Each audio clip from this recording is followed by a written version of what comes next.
I find that if I write more than 3 hours continually, I get exhausted. So 3 hours is about right. And I've learned tricks like at the end of the writing session, write down what you're thinking so you can use that the next day and do it every day and so on. And I've got to the point now where I can write a newspaper article, a good newspaper article, pretty much in one draft, but that's taken 35 years of writing to manage that.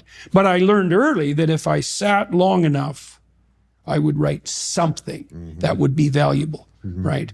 And some days it took like 45 minutes to get warmed up so that, you know, everything I wrote was just painful to produce and not of very high quality. But if you persist, the thing that persistence, that's the other thing that's kind of interesting neurologically.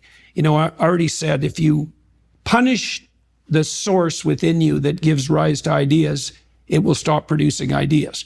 So that's a bad idea. But it's also the case that you want to make being creative the victor over all the competing pulls and temptations. And partly what you're doing when you're disciplining yourself is that. It's like, no, I'm going to sit here, regardless of all the other things I could be doing, all the other things I could be thinking, until that part of me that's able to create wins that internal battle and prevails. And then it gets stronger and stronger over time. And that's building character. That's exactly what that is. Let's segue